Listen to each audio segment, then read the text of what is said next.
এত এত vocabulary synonym antonym কিভাবে মাথায় রাখবো? পড়া শিখতে না শিখতেই তো কিছুক্ষণ পরেই আবার ভুলে যাই। আচ্ছা, আমি কোন টেকনিকে পড়াটা আমি শিখি অনেকেই জানতে চেয়েছেন। আজকে এই বিষয়েই শেয়ার করব আপনাদের সাথে। আসসালামু আলাইকুম, welcome to my another blog.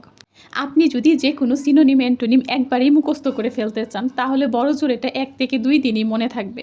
এরপরে দেখবেন আপনি আবার ভুলে গেছেন। তো এর জন্য আমি যেটা করি, যে কোনো একটা ওয়ার্ড কিংবা ধরেন ১০ টা আমি সিনোনিম শিখব। তো এই ক্ষেত্রে আমি এই ১০ টা মানে খুব বেশি সময় দেই না। এই ১০ টার জন্য বড়জোর আমি ৫ থেকে ৬ মিনিট সময় দেই। আর এটা মিনিমাম ১ থেকে ৩, বড়জোর ৫, হাইয়েস্ট ৫ বার ধরেন। ৫ বার শুধু আমি রিডিং পড়ে গেলাম। তারপর হচ্ছে আজকে পড়লাম, আবার কালকে পড়বো, আবার পরের দিন পড়বো। এইভাবে যখন আমি ৩ দিন কিংবা ৪ দিন টানা পড়তে থাকি, তখন দেখা যায় খুব সহজেই আমি এটা অনেক দীর্ঘদিন মনে রাখতে পারি।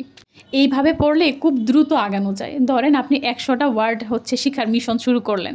তো ১০০টা ওয়ার্ড আজকে পড়লেন, তারপর আবার কালকে পড়বেন, তারপর আবার পরের দিন পড়বেন। মানে টানা হচ্ছে গিয়া ৩-৪ দিন যদি পড়েন, তখন দেখবেন আপনার এই ১০০ ওয়ার্ড খুব ইজিলি মুখস্থ হয়ে গেছে। আর এগুলো খুব দীর্ঘদিন পর্যন্ত মনেও থাকে। আর হ্যাঁ, যেটা আমি করি সবসময় এইগুলো পড়ার সময় লিখে লিখে পড়ি। লিখা আর পড়া ২ টা একসাথে করলে এটা খুব দীর্ঘ সময় মনে থাকে। অনেকেই মনে করেন একটা বই প্রথম থেকে শেষ পর্যন্ত একবার পড়ে ফেলছেন মানে মুখস্থ করে ফেলা মানেই বই শেষ। আদৌ কি শেষ হয়?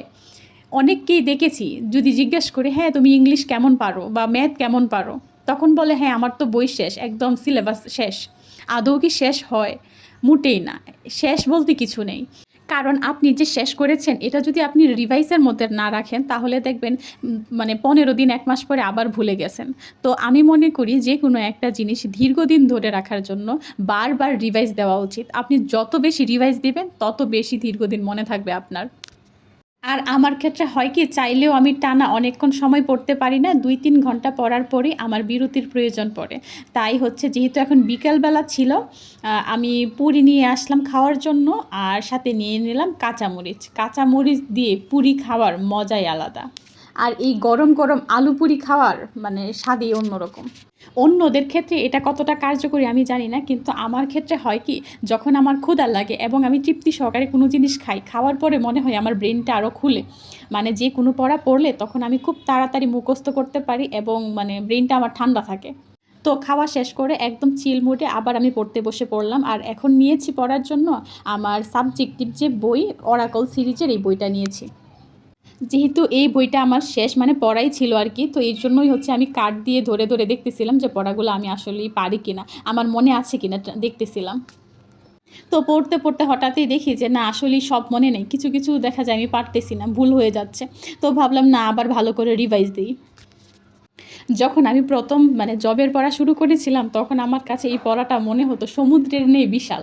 কিন্তু যখন আমি এক সেট বই শেষ করেছি বা করতে পেরেছি, মানে একবার পড়ে আর কি, তখন থেকে মনে হয় না, পারা যায়, এতটাও কঠিন না। তখন থেকে মনে হয় অনেকটাই সহজ হয়ে গেছে আমার জন্য। তো এখন অল্প অল্প করে পড়লেও মনে হয় যে না, পারবো আমি। আর যেহেতু আমার সংসারের অনেক কাজকর্ম থাকে, চাইলেও কিন্তু এতটা সময় বের করা যায় না। আমি অল্প অল্প করেই কচ্ছপের গতিতেই আগাচ্ছি। কী আর করব বলেন?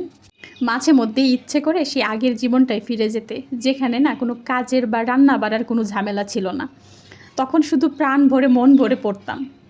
যাই হোক, এসব নিয়ে আফসোস করে লাভ নেই। বর্তমান নিয়ে খুশি থাকাটাই হচ্ছে সবচেয়ে বুদ্ধিমানের কাজ। আর আমার ভিডিওটা যদি ভালো লেগে থাকে অবশ্যই চ্যানেলটা সাবস্ক্রাইব করে দেবেন। আজকের ভিডিওটা এই পর্যন্তই থাকলো। আল্লাহ হাফেজ। সবার জন্য শুভকামনা রইল। এবং কে কেমন পড়াশোনা করছেন অবশ্যই কিন্তু কমেন্টে জানিয়ে যাবেন। Bye bye.